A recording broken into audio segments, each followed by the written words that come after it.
नमस्कार, मैं हूं शरद द्विवेदी और हमारा आज का मुद्दा है इम्तिहान अभी बाकी है। ज़िंदगी का इम्तिहान हो, सियासत का इम्तिहान हो, इम्तिहान कभी ख़त्म नहीं होते और इम्तिहान का रोमांच यही है कि वो ख़त्म हो भी ना। सियासी कुरुक्षेत्र में पानीपत की तरह राज्यसभा की पहली लड़ाई के परिणाम मध्य प्रदेश में हमारे आपके सभी के सामने हैं, लेकिन असली इम्तिहान अभी बाकी है। इस चुनाव से ये तय हो गया है कि चंबल ग्वालियर के मैदान में मुकाबला खासा कांटे का होने वाला है। बीजेपी की तैयारी आज सामने आ गई, लेकिन कांग्रेस की खामोशी भी बहुत कुछ इशारा कर रही है। चर्चा ये भी होने लगी है कि कांग्रेस उपचुनाव में बागी कार्ड के साथ दलित कार्ड भी खेलेगी। राज्यसभा चुनाव में दोनों तरफ से एक एक वोट निरस्त हुए हैं। ये क्या इशारा करता है और उपचुनाव में इसका क्या अंजाम होगा? बीजेपी के लिए ये झटका है कि उसकी मजबूत तैयारी में कोई गुंजाइश नहीं थी किसी त्रुटि की, वोट निरस्त होने की या क्रॉस वोट की, लेकिन क्यों हुआ, ये एक बड़ा सवाल है। और ये भी एक बड़ा मुद्दा है कि क्या फूल सिंह बरैया जो थे कांग्रेस के उम्मीदवार, लेकिन कांग्रेस उनको इस तरह से प्रचारित कर रही थी कि जैसे एक महत्वपूर्ण दलित नेता को जिम्मेदारी राज्यसभा जाने की मिलनी चाहिए, तो क्या वो इसको लेकर भी आगे बढ़ेगी? कई सवाल हैं। मिलिए उन मेहमानों से जो हमारे साथ हैं। मेरे साथ स्टूडियो में है अजय विश्नोई जी, पूर्व मंत्री, सीनियर लीडर बीजेपी के। बहुत स्वागत करता हूं अजय जी। नमस्कार। प्रियव्रत सिंह जी उस एंड पर हमारे साथ हैं, पूर्व कैबिनेट मिनिस्टर, उनका स्वागत है। और शिव अनुराग पटेरिया जी, वरिष्ठ पत्रकार, हमारे साथ हैं। पटेरिया जी, पहले आपकी टिप्पणी से ही शुरू करते हैं जी। देखिए शरद जी, वास्तव में बाई इलेक्शन की पूर्व पीठिका की तरह सारी चीजें हैं। दोनों दलों ने अपने रणनीतिक कौशल के सर्वोत्तम को इस राज्यसभा के चुनाव में दिया है। और जिस तरह से दो बातें आई हैं कि एक क्रॉस वोटिंग हुई है, बाद में उसको जिन पर आरोप लगा था उन्होंने उसको डिनाई किया, और दो वोट रद्द हुए हैं, यानी दो विधायकों के मत रद्द हुए हैं। लेकिन इस सब के बावजूद भी प्रतीकों की लड़ाई विधानसभा के उपचुनाव में जारी रहेगी। भारतीय जनता पार्टी फूल सिंह बरैया की पराजय को अनुसूचित जाति के एक बड़े नेता की कुर्बानी के तौर पर प्रस्तुत करेगी और कहेगी कि बाबा साहब आंबेडकर से लेके फूल सिंह बरैया का कांग्रेस ने उपयोग किया, लेकिन उन्हें चुनाव नहीं जीतने दिए। और कांग्रेस अपनी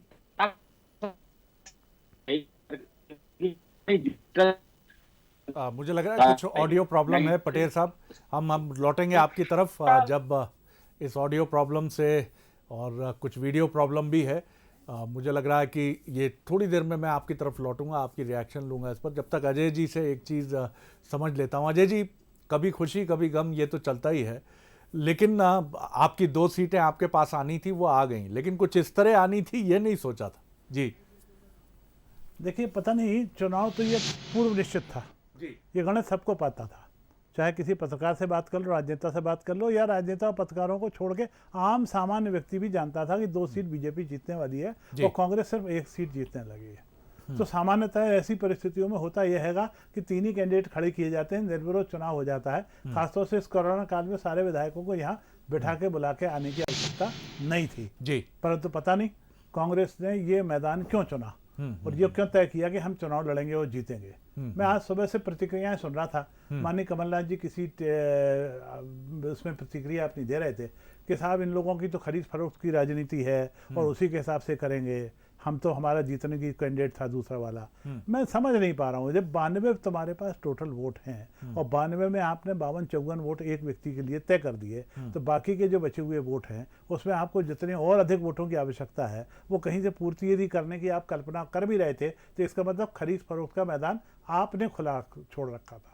आपका इरादा था कि हम वोट खरीद लेंगे, पर बीजेपी में चूंकि कोई बिकाऊ वोट नहीं था, इसलिए आप एक भी वोट नहीं खरीद पाए और आप अपना चुनाव नहीं जिता पाए। एक तरीका ये, या दूसरा ये जो इनके ऊपर आरोप लगा रहे हैं, और सच्चाई भी है कि हमेशा इन्होंने दलितों का हक मारा है, इन्होंने आदिवासियों का हक मारा है, और दिग्विजय सिंह अपने आप उसको हक मार के आगे आते रहे हैं। ऐसी ही परिस्थिति हुई है। अपन पुराना किस्सा, चाहे जमुना देवी जी का हमने सामने हमने देखा है, ये सारे किस्सों में देखा है, जब इन सबको पीछे पछाड़ के शिवहान सोलंकी उनको पीछे छोड़ के अपने आप आगे आ जाते हैं। आज भी यही कुछ होना तय था। तो फूल सिंह बरैया जी को ऐसा न लगे कि बरैया जी को छोड़ दिया गया है, हम उनको जिताने की कोशिश कर रहे हैं, उनके लिए वोट जुगाड़ रहे हैं, एक तरफ ये संदेश देने की कोशिश की है और दूसरी तरफ अपनी चाल चल ली, अपनी गोटी तय कर ली, खुद अपने आप राज्यसभा में पहुंच गए। ये पूरा गणित कांग्रेस का है, इसमें बीजेपी का कहीं कोई लेना देना नहीं है। बीजेपी के गणित बहुत स्पष्ट था, हमें 2 सीट चाहिए, हम 2 सीट जीते, कंफर्टेबल जीते, जितने वोट जिसके लिए तय किए थे उसको उतने वोट मिले। अब ये अलग बात है, जाटव जी जैसे सीनियर विधायक जो 6-6 बार के विधायक हैं, अब क्या गलती कर जाते हैं, क्या त्रुटि कर जाते हैं, पार्टी पूछेगी, बड़े नेता पूछेंगे संगठन के क्या हुआ था जाटव साहब, क्यों बिश्नोई साहब, वो तो पूछा ही जाएगा। देखिए किसने गलती की और किसने नहीं की, ये तो स्पष्ट होना स्थिति अभी बाकी है। जहां तक मुझको सवाल एक पता है, एक वोट हमारा निरस्त हुआ है, वो बागड़ी जी का वोट निरस्त हुआ है। वरिष्ठ हैं, काफी सीनियर हैं, कुछ अस्वस्थ भी हैं, उस अस्वस्थता के नाते उन्होंने खड़े डंडे की जगह आड़ा डंडा लगा दिया, उसके कारण वो वोट निरस्त हो गया। हालांकि वोट निरस्त होना नहीं चाहिए था, क्योंकि सिंगल वोट था, एक मार्कर वहां लगा हुआ था और एक ही व्यक्ति के लिए लगा हुआ था, उसमें कोई कंफ्यूजन नहीं था। इंटेंशंस हम किसको वोट देना चाहते हैं वो स्पष्ट था। जो भी हो, चुनाव अधिकारियों ने तय किया, वोट रिजेक्ट हो गया, तो कोई बड़ी बातचीत नहीं है, उसके कारण चुनाव परिणाम किसी प्रकार से कोई अफेक्टेड नहीं हुए, तो हम उसको भी कोई बड़ा भारी दोष उनका बागड़ी जी का नहीं मानते। अब जाटव साहब क्रॉस वोटिंग भी कर सकते हैं कि नहीं कर सकते, बड़ा सवाल है। और दिग्विजय सिंह जी को जो क्रॉस वोटिंग हुई नहीं, हमारे को जितने वोट चाहिए थे उतने वोट मिल गए, बीजेपी के 107 वोट इंटैक्ट हैं, उसमें कोई फर्क नहीं पड़ा। जी, तो ये एक वोट जो दिग्विजय सिंह जी को मिला है, ये इस पर भी बात करेंगे। प्रियव्रत सिंह जी, 2 वोट तो उनके मिले हैं। जी जी, प्रियव्रत जी, आपने सुनी अजय बिश्नोई जी की बात, उनका कहना है कि कोई क्रॉस वोटिंग नहीं है, कोई समस्या नहीं है, एक वोट निरस्त हुआ है। जो उनकी जानकारी में जुगल किशोर बागड़ी जी का उन्होंने जिक्र किया कि उन्होंने जो खड़े की जगह आड़ा कर दिया उन्होंने उसको, जो कि नियम प्रक्रिया जो थी उससे थोड़ा सा चूक गए और शायद स्वास्थ्य ठीक नहीं था, इस कारण ऐसी परिस्थिति बनी। आपके नतीजे भी साफ थे, कोई चौंकाने वाला नतीजा ये था नहीं, लेकिन जिस तरह का पूरा इक्वेशन उभर कर सामने आया है, क्या आप इसको अपने लिए किसी उम्मीद की किरण के तौर पर देखते हैं? ये तो स्पष्ट था जब चुनाव शुरू हुआ कि हम लोगों को 2 सीटें मिलनी थी और 1 सीट भाजपा को मिलती। इस प्रकार से वो तय हुआ था कि जो संख्या बल था। अब अजय बिश्नोई जी जो बात कह रहे हैं, कुछ डिस्टर्बेंस आ रहा है ऑडियो में थोड़ा देर। अच्छा, नहीं, हम कोशिश करते हैं, आप बोलते रहिए जब तक हम उस डिस्टर्बेंस को ठीक करते हैं सर। जी जी जी जी जी, अजय बिश्नोई जी ने जो बात कही कि चुनाव होना ही नहीं चाहिए था, मैं आपको उस समय का ध्यान दिलाना चाहता हूं कि जब नॉमिनेशन दाखिल किए गए थे तब 2 सीटें कांग्रेस, संख्या बल अगर उस समय की विधानसभा का देखें तो 2 सीटें कांग्रेस को मिलनी थी और 1 सीट भाजपा को मिलनी थी। 19 तारीख की रात को कांग्रेस के विधायकों के इस्तीफे मंजूर हुए और उसके बाद कांग्रेस अल्पमत में आई। तो ये जो परिस्थिति थी, ये चुनाव इसलिए हुआ क्योंकि भारतीय जनता पार्टी ने इस चुनाव की स्क्रिप्ट लिखी है और स्क्रिप्ट लिखी है बेंगलोर में बैठ के, जहां पे वादे किए गए, सूटकेस की राजनीति की गई, 5 सितारा होटल की राजनीति की गई और वहां पे इस पूरे चुनाव की स्क्रिप्ट लिखी, इसलिए आज ये चुनाव यहां पर हुआ है। अगर असली में देखें तो जो बरैया जी का जो अधिकार है वो कांग्रेस पार्टी ने नहीं मारा। बरैया जी का अधिकार राज्यसभा में जाने का अगर छीना है तो महाराजा ज्योतिरादित्य सिंधिया ने छीना है। उनने अपने 22 विधायकों के साथ भारतीय जनता पार्टी में दल बदल कर ग्वालियर चंबल क्षेत्र के एक दलित नेता का राज्यसभा में जाने का अधिकार छीना। तो आप ये मानते हैं कि ये जो हम बात कर भी रहे थे कि कहीं ना कहीं फूल सिंह बरैया का विषय कांग्रेस इसको इस तरह से उठाएगी कि एक दलित नेता का अधिकार छीनने वाली अगर कोई पार्टी है तो वो बीजेपी है। बहरहाल इस पर क्या कहेंगे बिश्नोई जी, मैं लौटूंगा, लेकिन पटेल साहब अपनी बात पूरी कर लें, फिर मैं बिश्नोई जी की तरफ आता हूं। जी पटेरिया साहब। जी देखिए वास्तव में सर जी, ये राज्यसभा के चुनाव में सब कुछ चीजें तय थी। जब 23 तारीख को जब शिवराज जी ने शपथ ली थी, उसके बाद जो संख्या बल था उसके मुताबिक सारी चीजें तय थी, बाकी सिर्फ कयास और अनुमान थे। फिर मैं आपसे कहूंगा, अब अगली लड़ाई का जो मोर्चा है वो विधानसभा के 24 उपचुनाव हैं, जिसमें फूल सिंह बरैया एक बड़ा मुद्दा होंगे। चंबल वो क्षेत्र है जहां पर 2018 में, अगर आप याद करें, दलित आंदोलन के बाद में एक बड़ा मुद्दा खड़ा हुआ था और भारतीय जनता पार्टी को अच्छी खासी पराजय का सामना करना पड़ता है, क्योंकि रूलिंग पार्टी बीजेपी थी और कांग्रेस को इसका फायदा मिला था। अब मुझे लगता है कि भाजपा और कांग्रेस दोनों इसको मुद्दा बनाएंगे।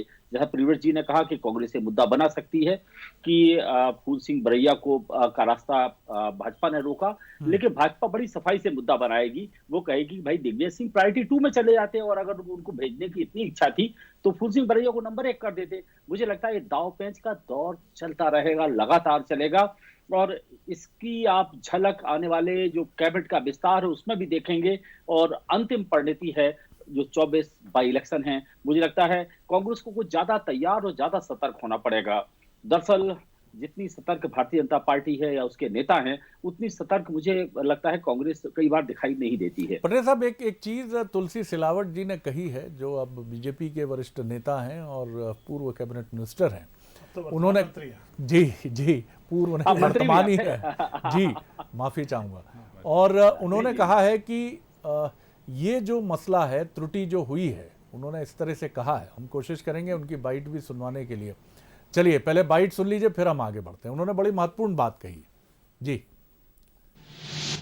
भारतीय जनता पार्टी के प्रत्येक व्यक्ति ने वोट दिया है, इसकी पूरी समीक्षा की जाएगी। शीर्ष नेतृत्व इसको बहुत गंभीरता से लेता है। मैं सम्माननीय ज्योतिरादित्य सिंधिया जी को बधाई देता हूं, हमारे सोलंकी जी को बधाई देता हूं कि जो वोट भारतीय जनता पार्टी के थे वो सबके सब वोट हमारे प्रत्याशी को मिले।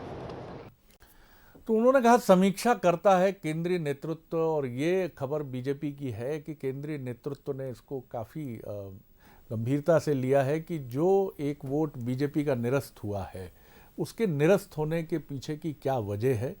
और जो केंद्रीय नेता यहाँ आए थे राज्यसभा की निर्वाचन प्रक्रिया के पहले, समझा जाता है कि उनसे चर्चा भी होगी इसके लिए कि जब तैयारी पूरी मजबूत थी तो आखिर क्या हुआ कि एक वरिष्ठ विधायक से कुछ त्रुटि हुई और वोट निरस्त हुआ। एक कांग्रेस और एक बीजेपी का माना जा रहा है कि इसमें वोट निरस्त हुआ है। तो ये एक महत्वपूर्ण बात है। पटेल साहब, क्या समझा जाए, इसके क्या कुछ राजनीतिक मायने निकलते हैं? निश्चित तौर पर राजनीति में हर कदम का, हर एक्शन का और रिएक्शन का मतलब होता है। अगर कोई विधायक एब्सेंट हो जाता तो उसका भी मतलब है। ये तलाशा जाएगा कि कहीं वास्तव में जानबूझ के तो रद्द करने की व्यवस्था तो नहीं की गई थी। मुझे लगता है बीजेपी का हाईकमांड स्मार्ट इनफ है। इनके सारे सीडीआर यानी कॉल डिटेल रिपोर्ट तलाश ली गई होंगी, अब तक सारे संपर्कों को खोज लिया गया होगा। मुझे लगता है इन दिनों जीरो टॉलरेंस की पॉलिसी पर भारतीय जनता पार्टी चल रही है। वहां माफी की या सुधार की कोई गुंजाइश नहीं है, वहां तो सिर्फ चीजों के रिप्लेसमेंट दिए जा रहे हैं। मुझे लगता है ये कल की भाजपा नहीं है, कल की जनसंघ नहीं है, ये उस दौर की भाजपा नहीं है जो कभी चीजों को बहुत ज्यादा लेती थी। अब उनको सिर्फ एक हार्ड टास्क मास्टर मिला है और वो उसको आगे ले जा रहे हैं। तो मुझे लगता है कि परिणामों की निश्चित समीक्षा होगी, पूरी समीक्षा होगी, और इसी के आधार पर आने वाले दिनों के लोकसभा जो विधानसभा के उपचुनाव, उनकी तैयारी भी होगी। अजय जी, आपने भी ये बात तो कही थी कि आखिर त्रुटि कैसे हुई, ये एक महत्वपूर्ण प्रश्न है। निश्चित तौर पर समीक्षा तो होगी ही पार्टी के केंद्रीय नेतृत्व की तरफ से इसकी। जी अजय जी, ऐसा है कि पहले वो जो बरैया जी वाला इशू आया था उस पर कांग्रेस बीजेपी को छोड़ दे, तो सम्मानीय अनुराग पटेलिया जी ने जो है उसको बहुत स्पष्ट कर दिया। जो दूसरा तीसरा व्यक्ति जिस नजरिए से देख रहा है कि हरिजन का यदि आपने हक मारा है तो कांग्रेस पार्टी ने मारा है। जब तय हो गया था कि एक ही सीट जीतना है तो आप बता देते। आप बीजेपी को देख लीजिए, बीजेपी को जब तय हुआ कि हमें 2 सीट मिल सकती हैं तो हमने दूसरे सीट पे दूरस्थ स्थान बड़वानी से एक आदिवासी नौजवान को तलाश के लेके आए और उसको हमने मौका दिया। हमने उस आदिवासी को आगे बढ़ाया जो राजनीति में कभी सक्रिय नहीं था, उस व्यक्ति को उठाया है। हम जब एससी और एसटी व्यक्तियों को इस तरीके से आगे बढ़ा सकते हैं तो कांग्रेस इस विषय में क्यों नहीं सोचती? वो सिर्फ ये मान के चलती है कि एससी एसटी वोटों का तो उनका ठेका उनका है ही है, वोट जाएगा तो एससी एसटी का कहाँ जाएगा, कांग्रेस के पास आएगा। इसलिए फूल सिंह बरैया को पीछे धक्का दिया जाता है, इसलिए जमुना देवी को पीछे धक्का दिया जाता है, इसलिए शिवहंस सिंह सोलंकी को धक्का दिया जाता है, क्योंकि वो मान के चलते हैं जैसे कभी ये मान के चलते थे कि अल्पसंख्यक वोट इन्हीं का है, वैसे ही इनकी मान्यताओं के कारण ये धीरे धीरे ह्रास की स्थिति में पहुंचे हैं। ये आने वाली परिस्थितियां बनेगी और ये निश्चित रूप से इस मामले में आने वाले 24 चुनाव में फिर झटका खाने वाले हैं। प्रियव्रत जी, आप अपने लिए प्लस क्या देखते हैं? मैं ये सवाल पटेलिया साहब से भी राजनीतिक समीकरणों के आधार पर जानना चाहूँगा। आप क्या, अगर कांग्रेस इन नतीजों को लेकर आश्वस्त है कि उसका एक तो मुझे लगता है कि आपका कुनबे में कोई दरार नज़र नहीं आई, ये एक महत्वपूर्ण, हालांकि एक वोट आपका भी निरस्त हुआ है, वो कौन थे उसकी, उसका 2 वोट कांग्रेस दिग्विजय सिंह के पास चले गए जी। तो ये एक महत्वपूर्ण बात है। और जो अजय जी की बात आपने सुनी ली होगी, अजय बिश्नोई जी की, कि बरैया जी के 2 वोट दिग्विजय सिंह जी को चले गए, तो ये इशू तो आपके और बीजेपी के बीच में तगड़ा बनने वाला है कि बरैया जी के साथ न्याय अन्याय क्या हुआ, ये तो एक मजबूत। लेकिन आप अपने लिए प्लस क्या देखते हैं इस राज्यसभा चुनाव में? जी प्रियव्रत जी। मैं एक बात स्पष्ट कर दूं, अजय जी ने जो कहा कि ये वोट इधर चले गए, ये पार्टी विप का पालन कांग्रेस पार्टी के समस्त विधायकों ने किया और ये कांग्रेस का एक इंटरनल विषय है, इसमें उनको कोई टिप्पणी देने की आवश्यकता नहीं है। दूसरी जो महत्वपूर्ण बात है कि बरैया जी अगर सिंधिया जी अपने समर्थकों के साथ भारतीय जनता पार्टी से हाथ नहीं मिलाते तो कांग्रेस के दो राज्यसभा सांसद जाते, ये भी स्पष्ट है। और जब उम्मीदवार तय किए थे तब कांग्रेस की संख्या 115 थी और हमें निर्दलीय विधायकों का और सपा बसपा का भी समर्थन हासिल था। बाद में जब हमारे 22 विधायकों के इस्तीफे हुए और सपा बसपा के हमारे जो साथी थे उनने भारतीय जनता पार्टी को समर्थन दिया, तब जाके ये वर्तमान परिस्थिति बनी। जी तो जी बोलते रहिए सर। सीधी बात, इसके लिए जवाबदार कौन है? सिंधिया जी जवाबदार हैं और भारतीय जनता पार्टी जवाबदार है। तो ये इसको कांग्रेस पे और कांग्रेस के ऊपर आरोप लगाने का अजय जी का कोई अधिकार नहीं बनता है। और साथ ही मैं एक बात, जो प्लस का आपने पूछा मुझसे कि प्लस क्या हम देख रहे हैं, हम प्लस में ये देख रहे हैं कि हमारा जो पूरा तमाम कोशिशें भारतीय जनता पार्टी की जो रही सरकार बनने से लेकर राज्यसभा चुनाव तक, जो खरीद फरोख्त की राजनीति में ये इन लोगों ने बेंगलुरु में करी थी, उसको आगे बढ़ाने की वो सारी नाकाम हुई हैं। कमलनाथ जी के नेतृत्व में कांग्रेस एकजुट होकर खड़ी हुई है और 24 उपचुनावों के लिए हमारी तैयारी है। और वो 24 उपचुनावों में हम भाजपा की कमियों को लेके नहीं जाएंगे, हम 24 उपचुनावों में 15 महीने में कमलनाथ जी की सरकार के काम को लेके जाएंगे। जिस प्रकार से आज बिजली के सेक्टर में आप देख रहे हैं, बेतहाशा कटौती मध्य प्रदेश में हो रही है, अनाप शनाप बिल मध्य प्रदेश में दिया जा रहा है, इंदिरा गृह ज्योति योजना को ताक में रख दिया गया है, किसान वर्ग के साथ उपार्जन में जो परिस्थितियां बनी हैं, पूरे मध्य प्रदेश में गेहूं के उपार्जन में जो कमियां रही हैं, मैं तमाम जिले गिना सकता हूं, राजगढ़, शाजापुर, सीहोर, विदिशा, जहां पर उग्र आंदोलन किसान भाइयों ने किए हैं लॉकडाउन के होने के बावजूद भी।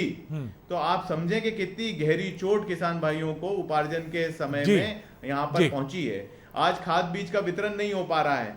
तो हमारा जो काम है, एक आप हमेशा देखेंगे भारतीय जनता पार्टी की आदत है कांग्रेस में कमियां दिखाकर वोट हासिल करने का काम करना।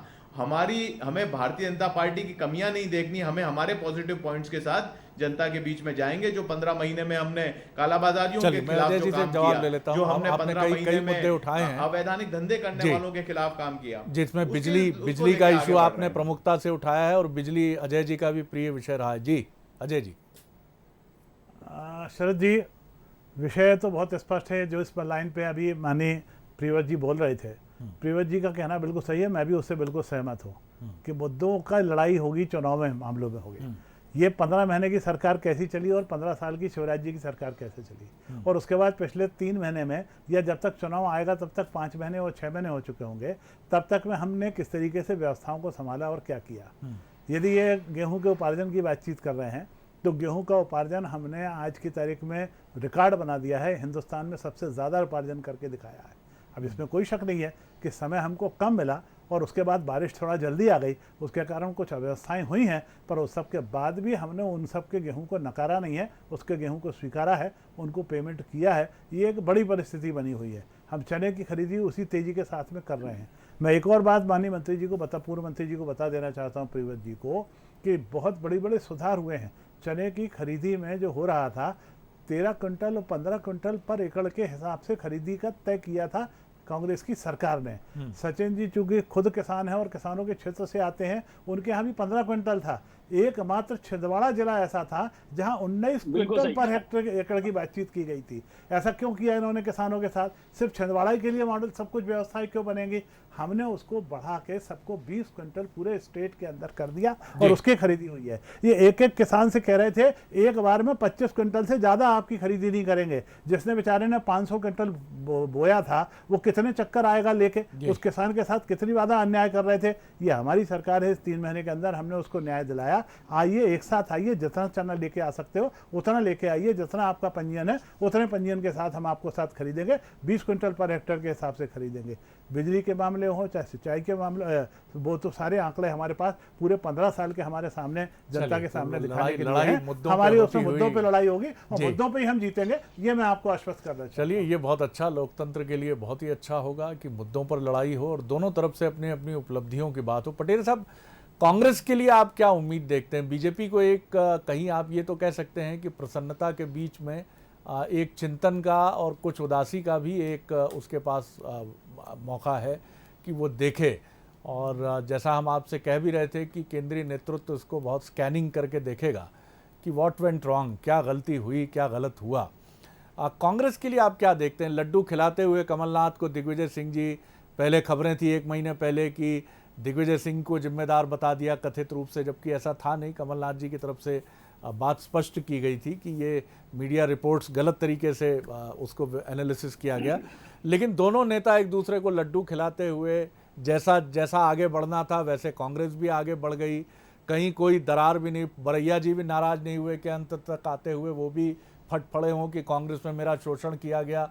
तो क्या देखते हैं आप, क्या कांग्रेस मुस्कुरा सकती है आज के नतीजों के बाद? निश्चित तौर पर मुझे लगता है कांग्रेस के लिए मुस्कुराने का वक्त है। उनका एक भी वोट नहीं टूटा और उसके असली हकदार कमलनाथ के स्थान पर दिग्विजय सिंह खुद हैं। दरअसल दिग्विजय सिंह आज की मध्य प्रदेश की राजनीति के आधुनिक चाणक्य के तौर पर उन्हें देखता हूं। भले ही दिग्विजय सिंह की सरकार रही, माफ करिए, कमलनाथ की सरकार रही हो, लेकिन असली सरकार दिग्विजय सिंह की थी। और दिग्विजय सिंह अच्छी तरह जानते हैं कि वास्तव में आने वाले दिनों में चुनौतियां क्या हैं, और अगर उनको मौका दिया गया तो निश्चित तौर पर वो भारतीय जनता पार्टी के रूबरू एक बड़ा विकल्प, बड़ी चीजें खड़ी करने की कोशिश जरूर करेंगे। तो ये राज्य की सरकार का ये बैकसीट ड्राइविंग के कारण ही तगड़ा हुआ जी। आप जो भी हो वो आप मान सकते हैं, मेरा मानना नहीं है। दिक्कत यह है कि कमलनाथ जी कभी प्रियव्रत जी, आप कुछ जोड़ना चाहें? बहुत कम वक्त है मेरे पास, 30 सेकंड में कुछ कहना चाहें? जी जी प्रियव्रत जी। जी देखिए, भारतीय जनता पार्टी को अपनी मानसिकता बदलनी चाहिए। कांग्रेस की कमियां देख देख के, कांग्रेस की बातें करके कि कौन किसकी सरकार थी, कौन शैडो में था, कमलनाथ जी के नेतृत्व में कांग्रेस आज एकजुट खड़ी है। बिश्नोई जी के लिए चिंता का यह विषय होना चाहिए। हम एक साथ एकजुटता के साथ पूरी ताकत के साथ जमीन पे उतरेंगे 24 उपचुनाव में, और चुनौती देते हैं आपको 24 उपचुनाव में से अधिक। स्वागत है आपका, स्वागत है आपका। ये मंत्र है बीजेपी की तरफ से और ये अच्छा लोकतंत्र का प्रतीक है। और ये बहुत अच्छी बात है जब हम सुनते हैं यहाँ डायस पर बैठकर कि इस तरह की टिप्पणी आती है जो मध्य प्रदेश की उदार राजनीतिक संस्कृति का भी हिस्सा है। कई बार कई फ्लक्चुएशंस ऐसे होते हैं जो चिंता में भी डालते हैं, लेकिन निश्चित तौर पर कांग्रेस के लिए मुस्कुराने का दिन है, क्योंकि उन 2 बड़े और छोटे भाई की जोड़ी जो मध्य प्रदेश की राजनीति में बीते करीब करीब 4 दशकों से है, 90 के दशक से लेकर अब तक करीब 3 साढ़े 3 दशक से कह लीजिए आप, उस जोड़ी की मजबूती पर कई सवाल उठे, बातें हुई, ख़ासतौर से सरकार गिरने के बाद। लेकिन फिर वो जोड़ी मजबूती से आई है और उपचुनाव में कांग्रेस इसका फ़ायदा उठा सकती है, क्योंकि दिग्विजय सिंह जी और कमलनाथ की जोड़ी अगर मजबूत रहेगी तो उम्मीदें कायम रहेंगी, क्योंकि ये वो जोड़ी है जैसी कभी सुनील गावस्कर और चेतन चौहान की होती थी, या कह सकते हैं आप अगर क्रिकेट की ज़ुबान में कहें, क्योंकि भारत में क्रिकेट बड़ा लोकप्रिय है, तो जिस तरह की जोड़ी तेंदुलकर या सहवाग की होती थी, तो उस तरह की जोड़ी बनी हुई है। हाँ, और कांग्रेस ने एकजुटता का मंत्र सीखा है, चुप रहना भी सीखा है, बढ़ चढ़कर बोलने से वो पीछे हटी है, और ये मौका उसने कांग्रेस को दिया और बीजेपी को दिया, माफ़ कीजिए। और बीजेपी कांग्रेस के उन गणों और रुद्रों को अपने में शामिल करने के बाद भी आज आत्मनिरीक्षण की मुद्रा में है बीजेपी में कि सपा भी आ गई, बसपा भी आ गए, कुछ निर्दलीय भी आ गए, फिर भी क्या गलती हो गई। ये राजनीति का उतार चढ़ाव है जो दोनों ही पार्टियों के लिए काफ़ी महत्वपूर्ण है। आप अजय जी, आपका बहुत धन्यवाद। प्रियव्रत जी, आपका धन्यवाद। शिवराज पटेरिया जी, आपका धन्यवाद। नमस्कार।